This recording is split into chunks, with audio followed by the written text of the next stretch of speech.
Sebenarnya sih kalau buat motivasi, setiap mapel apapun kalian harus sukai. Kunci satu harus sukai sih sebenarnya sih. Kalau kita sudah gak suka sama suatu mapel, kita pasti kan jengkel tiap hari pasti. Aduh pelajaran itu, guru itu pasti akan jadi buat jengkel kan. Tapi kita mencoba untuk menyukai dulu. Oke, gue nggak suka bahasa Inggris, tapi aku pengen coba gurunya asik nih, lebih enak nih. Gue sukai dulu itu deh. Kalau udah suka, berarti kan hatinya terbuka dan bisa menerima masukan-masukan materi. Yang pertama sih, paling kalau motivasi itu adalah kita cintai dulu pelajaran itu dan kita bisa menerima pelajaran itu. Kedepannya pasti bisa akan seperti ini. Nanti guru pasti akan mengasih tahu step-stepnya apa sih untuk bisa materi tentang A. Berarti apa yang harus dikuasai, nanti kasih tips, trik belajar tentang tema A. Jadi yang paling pertama adalah kita harus cintai pelajaran itu. Karena kalau sudah nggak cintai, kita akan dongkol, kita akan ngerasa, aduh, 2 jam mapel lama banget sih, dari favorit gua, guru favorit gua, pelajaran favorit gua, 2 jam mapel, nggak berasa. Nah cepet banget betul. Nah itu kita harus sama ratakan seperti itu. Jangan dikasih karena guru A, guru B atau guru C, mapel A, mapel B, mapel C atau mapel apa. Pertama harus cintai itu dulu. Itu kuncinya. Kedua tadi sudah diserajakan grammar pelajari. Yang suka hobi nonton deh sekarang nggak film-film lokal tapi film luar sambil ngasah kuping juga listening. Yang suka musik dengerin lagu. Itu aja. Yang suka nulis coba nulis. Yang suka baca novel ya coba baca novel yang bahasa Inggris. Gitu. Ya karena kalau sudah bisa baca novel bahasa Inggris terus tertawa berarti sudah paham isinya. Gitu. Coba belajar pelan-pelan itu aja karena nanti dari SD, SMP, SMA pasti materi muter-muter aja kalau bahasa Inggris itu lagi. Cuma dikembangkan aja untuk diimprove seperti itu. Kalau sudah punya basic di SMP, di SMA sudah nggak kaget nanti. Apa sih yang dialami siswa-siswi sekolah ini selama belajar bahasa Inggris? Apa ya? Kendalanya paling satu, mereka bingung grammar karena sudah tidak terbiasa belajar grammar. Dari SD hanya basicnya saja tidak belajar grammar. Mungkin orang akan bingung. Kok diputer-puter kalimat positif, negatif, ada interrogatif. Diputer-puter gitu, artinya past tense. Ada perubahan irregular verb sama regular verb. Mungkin yang ditakuti siswa satu adalah grammarnya. Grammar terus cara bacanya gimana, itu yang ditakuti. Apalagi kalau sudah suruh baca untuk speaking maju ke depan itu sudah terang. Nah susah kan? Berarti basicnya harus belajar grammar dulu. Dari grammar berarti pasti bisa membaca nih pronunciation-nya, baru belajar listening. Listening temennya berarti kan menulis writing. Biasanya itu aja. Kendala siswa mungkin grammar.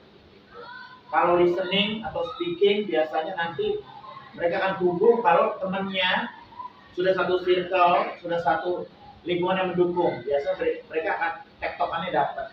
Sama kayak kalian kan bergaul, aku cocok sama dia, tektokan itu dapat.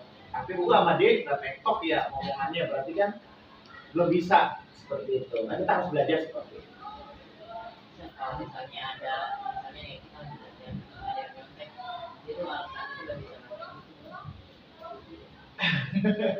Ini bukan hanya pelajaran bahasa Inggris kayaknya ya, bisa banyak sih ya. Tapi pasti orang tersebut akan merasa tidak puas. Walaupun, mohon maaf, dia tidak bisa bahasa Inggris, kita bahas bahasa Inggris, tapi dia nyontek temannya yang jago bahasa Inggris dapat nilai misalnya 90, pasti batin dia tidak akan puas. Karena bukan hasil jeripaya dia, batinnya pasti akan merasa, aku kurang puas. Lebih baik dapat nilai yang KKM atau di bawah KKM, tapi itu hasil jeripaya kita, akan merasa lebih puas. Karena salah saya di sini. Berarti harus diperbaiki nih materi ini atau bisa diskusi dengan guru. Gurunya misalnya, saya salah di sini, salahnya di apa ya? Bisa minta penjelasan kepada gurunya atau bisa ke rekan sejawat. Ya tutorial sebaya. Temennya si A pinter. Kok gue salah sih di esai yang nomor sekian? Ini maksudnya apa ya? Kita bisa tanya ke tutor sebaya yang merasa kayaknya dia pinter deh. Gue harus tanya dia deh. Kalau malu bisa ke gurunya langsung. Ini maksudnya apa sih di esai Miss atau Mister? Ini kok kenapa jawaban saya salah? Disalahnya di mana? Lebih baik begitu belajar. Itu namanya mengimprove skill kemampuan kita sendiri. Ya, daripada tadi nyontek, mau nyontek bagaimanapun, mau hasilnya guru, mau nyontek atau hasilnya berapapun, pasti mau ngasih nilainya juga pasti bagaimana kan gitu. Lebih baik itu nilai murni, dan guru pasti tahu kok. Apalagi kalau bahasa Inggris, guru tahu banget mana yang bisa dari pertanyaan tadi, mana yang bisa untuk belajar, mana yang tidak pasti tahu. Guru apapun pasti tahu.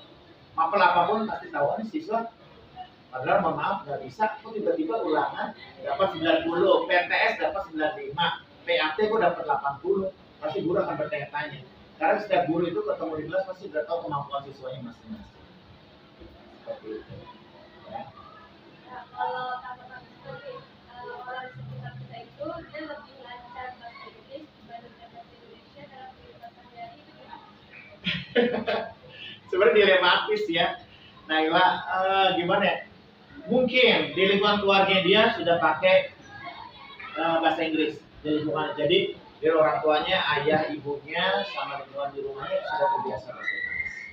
Jadi dia mungkin sudah terbiasa. Jadi biasa-biasa akan terbiasa.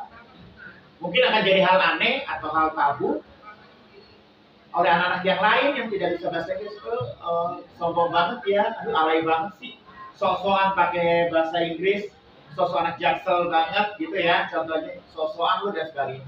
Sebenarnya sih nilai positif banyak. Ya kan, jadi kita akan terbiasa, misalnya sebelum masuk kayak pisau yang sering dipakai orang tua kamu untuk memasak, motong daging, sayur dan sebagainya, semakin dipakai kan semakin terasa. Bahasa juga kayak gitu, kalau semakin didiamkan akan tumpul. Sama seperti pisau yang tadi, seharusnya kalau punya teman kayak begitu, gue pengen coba kali sama dia. Belajar speakingnya, belajar komunikasinya. Itu semua hal positif kayak gitu. Tapi yang negatif mungkin akan disorakin oleh teman-temannya yang nggak bisa bahasa Inggris. Dia alay banget sih, lebay ya, sok-sokan lo, sok-sok Inggris banget, sok-sokan. Tapi seharusnya sebagai pelajar seharusnya sekarang banyak ya di sosial media, apalagi ya, yang sudah anak-anak jaksel pakai kan bahasa Indonesia sama bahasa Inggris di combine. Itu seharusnya bisa diimprove di situ. Bahasa-bahasa kosakata yang baru-baru bisa diambil dari situ sebenarnya. Ya seharusnya hal positif. Berarti teman kamu yang merasa seperti itu mungkin siap menerima kenyataan bahwa teman kamu tuh sudah bisa. Jadi itu aja sih. Hal yang bagusnya saat tadi bikin siswa itu kan pede. Kalau di sekolah untuk lomba-lomba speaking atau pidato atau apalah pasti akan lebih pede dia. Ada beberapa kan teman kamu yang berani tampil seperti itu, mau pidato, mau debat, mau nyanyi dan sebagainya, itu selalu disupport. Dan kamu harus mencoba seperti dia, harus seperti itu. Itu aja Naila. Ya siap. Iya, kayaknya pertanyaannya udah habis. Makasih ya Mister. Ya siap. Tipsnya, supportnya, motivasinya. Siap. Kalau kurang jelas bisa tanya ini di kolom komentar, mau tanya itu dibales sama tim OSIS. Seperti itu. Jangan lupa berarti diapain tuh YouTube-nya. Dapat di like, di komen, di subscribe, ya. Share ke teman-temannya biar banyak. Biar sekolah kita tuh lebih dikenal lagi. Paling itu aja dari Mr. Doni. Sekian, terima kasih. Dadah. Dah.